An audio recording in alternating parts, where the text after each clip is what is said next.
Welcome back to the deep dive. So, if you're getting ready for acute care, or maybe you just want a faster way to grasp the professional framework behind modern nursing, this is for you. Our goal today: synthesize the key concepts from that foundational MedSurg chapter. Not just the tasks, but the thinking, the ethics, the systems for safe, quality care. Right. And it's important to remember the scope here. We're talking care from what, age 18 to over 100? Yeah, easily. In hospitals, skilled nursing, even at home. So the nurse is a caregiver, sure, but also an educator, coordinator, advocate. It's a lot. It really is. And that's why practice needs structure. These 10 core concepts provide that structure. Exactly. We'll hit the 6 QSEN competencies: safety, teamwork, EBP, QI, informatics, and patient-centered care. Plus, those 4 other big ones: clinical judgment, systems thinking, ethics, and healthcare disparities. And systems thinking kind of ties it all together, doesn't it? Seeing how everything connects. It really does. Okay, so let's take it. Where do we start? Has to be safety, right? Absolutely. Non-negotiable. Keeping patients and staff, too, free from harm. Minimizing errors. And we need to be clear on terms here. An adverse event that's like a variation in care that causes some harm, but maybe not permanent. Usually, yeah. But then you have the sentinel event. That's the big one. Avoidable death or major harm. Permanent harm sometimes. Exactly. It's the outcome we're desperately trying to prevent, which leads to the idea of failure to rescue, or FTR. Right, FTR. Well, it's frightening. It's when the team doesn't save a patient when they start to decline clinically. They don't save them in a timely manner. The signs are often there, subtle maybe, but the system or the individuals fail to recognize or escalate quickly enough. So how does the system fight that? How do we get ahead of the decline? Intervention before the crash. That's the job of the Rapid Response Team, the RRT, or sometimes called the MIT, Medical Emergency Team. Okay, so who's on this team? Usually critical care experts. Think ICU nurses, respiratory therapists. They're available 24/7, ready to jump in at the first sign of trouble, not waiting for a full code blue. And to help spot those early signs objectively, we use tools like the Modified Early Warning System, MEWS. Yes, MEWS, it's a scoring tool, really critical. And what I found interesting is how it weights things. Respiratory rate and level of consciousness, those seem to be weighted most heavily. They are, because they're often the first things to change, sometimes hours before a major event like cardiac arrest, really sensitive indicators. Makes sense. But MEWS also tracks other vitals: systolic BP, temp, heart rate, O2 sats, even hourly urine output. And a high score isn't just a suggestion, it's a trigger, right? It tells the nurse, call the RRT now. Takes away some of that subjective should I or shouldn't I hesitation. Exactly. Objective trigger for intervention. Okay, so that covers a key safety system. What about how the team works together? Right. That leads us straight into the second QSEN competency: teamwork and collaboration. Communication is obviously huge here. Absolutely essential, especially during care transitions. Patient moving from the ED to the floor or floor to home. Lots of places where information can get dropped. Handoffs. Critical moments. Which is why the Joint Commission mandates structured communication. And the standard, pretty much everywhere, is SBAR. SBR. Situation, background, assessment, recommendation. Or request, yeah. Situation. What's happening right now? Background. What's the relevant history? And assessment. That's key for the nurse, isn't it? That's where your clinical analysis comes in. What do you think the problem is? Precisely. And then recommendation request. What do you need? What action are you asking for? And sometimes you see variations like ISBR, adding identification first. Right, or SBRQ, adding a Q for questions to prompt clarification. It just reinforces clear, complete communication. Beyond SBR, there's also TeamSTEPPS, strategies and tools to enhance performance and patient safety. That gives us more tools, right? It does. Things like CUS words. CUS. I'm concerned, I'm uncomfortable, this is a safety issue. It's a standardized way to voice concern assertively but respectfully. Okay. And things like checkbacks, callouts. And the two-challenge rule. If you raise a concern and it's ignored, you state it again, more forcefully. If it's still not addressed, you go up the chain of command. It builds a culture where it's expected, even required, to speak up. Got it. Okay, still under teamwork. Delegation and supervision. This is a big one for RNs. Huge. Transferring a task to someone else, usually an LPN, LVN, or assistive personnel, like a CNA. Sounds simple, but the catch is accountability, right? Yeah. The RN who delegates is always accountable for the outcome. Always. That's the non-negotiable part. The RN retains accountability for the delegated task. So how do you manage that safely? How do you make sure it's done right when you might have multiple things delegated at once. Through the 5 rights of delegation. That's the framework. Okay, what are they? Right. Can this task even be delegated?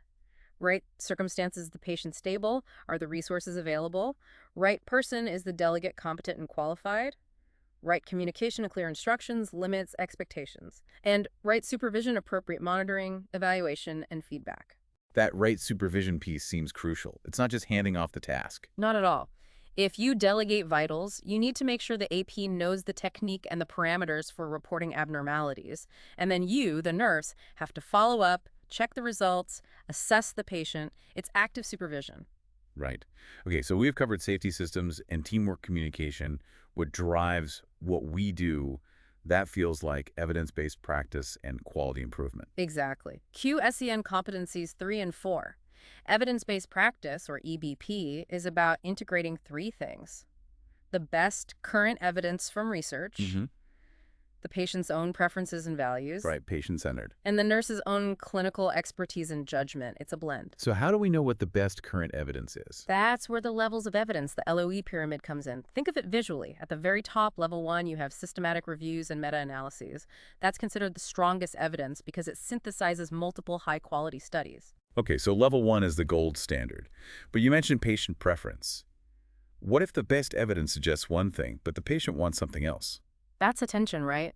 EBP promotes safety through evidence, but you must respect patient autonomy. It requires careful communication and shared decision-making. Which flows nicely into quality improvement, QI, using data to see if what we're doing actually works and how we could do better. Precisely. QI uses indicators, data points to monitor care outcomes, and then it uses systematic processes to develop solutions. It's often called CQI, continuous quality improvement. Are there specific models for doing QI? Yeah, several. A common one is PDSA, Plan, Do, Study, Act. Plan, Do, Study, Act. Okay, break that down. Plan. Identify the problem, analyze why it's happening. Do. Develop a potential solution, usually based on evidence, and test it on a small scale. Study. Analyze the data from your test. Did it work? What did you learn? Act. If the solution was effective, implement it more broadly. If not, refine it and repeat the cycle. It's iterative. Very iterative. It's about continuous learning and refinement. There was a great example in the text, wasn't there? The do not disturb vests during NED passes. Oh, yeah, that's a classic QI project. The problem was interruptions during medication administration leading to errors. So the plan was identify that. The judge was testing these simple vests and signs. Right. The study involved tracking med error rates before and after, and the act, well, they found it worked. Worked is an understatement. Didn't errors decrease by something like 88%? An incredible improvement from a relatively simple system-level change. That's QI in action. Okay, moving on. Technology. That brings us to informatics. QSEN competency number 5, using information and electronic technology to communicate, manage knowledge, make decisions, prevent errors. How does it prevent errors? What are some examples? Well, the electronic health record, the EHR itself, helps. But think about smart infusion pumps. Ah, yes. The pumps with the drug libraries built in. Exactly. They're programmed with safe dose ranges for high alert meds specific to that unit. If a nurse tries to program a dose or rate, that's way off. The pump alarms? It alerts them. It provides a critical safety check right at the point of administration. That's a fantastic safety feature. What about other tech? We're seeing huge growth in telehealth and telenursing, using computers, video, remote monitoring devices to provide care over a distance. Especially for chronic disease management at home, right? Very common for that, yes. Allows for more continuous monitoring and support. But with all this tech, there's a downside risk too, isn't there? Privacy. Huge risk. While the EHR systems themselves are generally secure, the biggest breaches often come from, well, human behavior. You mean staff using personal phones, Yeah. taking pictures? Exactly. Staff or students taking photos, even if the patient isn't fully identifiable, and posting on social media. It happens, and it's a serious violation of confidentiality and trust. A major no-no. Definitely something to be vigilant about. Okay, so all these tools, systems, tech, they all support the nurse's thinking process, which leads us to clinical judgment. Right. Which the NCSBN defines as the observed outcome of critical thinking and decision-making. It's about using your nursing knowledge to make safe decisions for patient care. And there's a model for that too, the CJMM. Yes, the clinical judgment measurement model. It breaks down the cognitive steps. It aligns closely with the nursing process, actually. How so? Well, Assessment in the nursing process maps to recognizing cues in the CJMM, seeing what's important. Analysis maps to analyzing cues and prioritizing hypotheses, making sense of the cues and figuring out the most likely or most urgent problems. Right, deciding what to tackle first. Then planning and implementation become generating solutions and taking action, coming up with interventions and doing them. And finally, evaluation is evaluating outcomes. Did it work? What needs to change?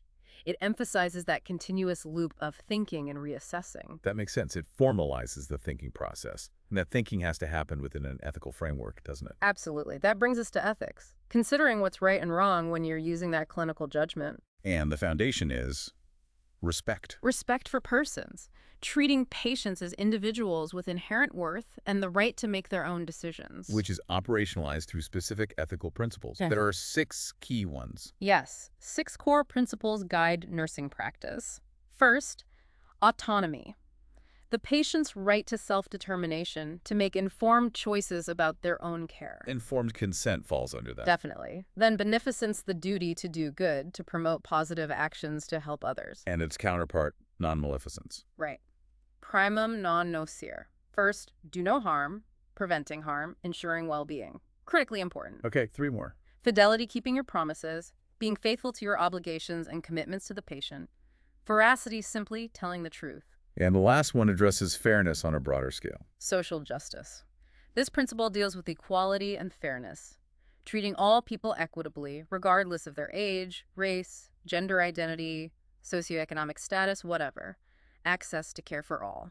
And when social justice isn't achieved, that's when we see healthcare disparities. Exactly. Differences in access to care, quality of care, and health outcomes experienced by certain groups. Vulnerable populations. The chapter mentions specific groups, older adults, racial and ethnic minorities. And the LGBTQ population was highlighted specifically as well. Right. And it mentioned the issue of mistrust within that community towards healthcare, often stemming from past discrimination or lack of understanding from providers. Yes, unfortunately, that's a reality, which means nurses need to be proactive in demonstrating respect and applying that social justice principle. How does that look in practice, like during an assessment? It means using sensitive, inclusive language, not making assumptions, asking open-ended questions about sexual orientation and gender identity if relevant to their health. Like asking directly, do you have sex with men, women, both, or neither?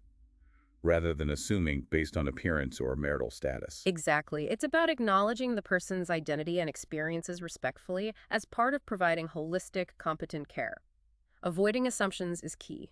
Wow, okay. So we've covered all 10 concepts: safety, teamwork, EBP, QI, informatics, patient-centered care, clinical judgment, systems thinking, ethics, and healthcare disparities. It's a lot, but you can see how they're all interconnected, right?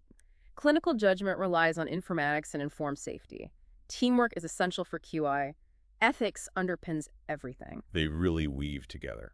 The professional med-surg nurse isn't just someone who knows how to do tasks. They understand why and how all these pieces fit together. So wrapping up, the big challenge for you, the listener, isn't just learning these 10 concepts individually.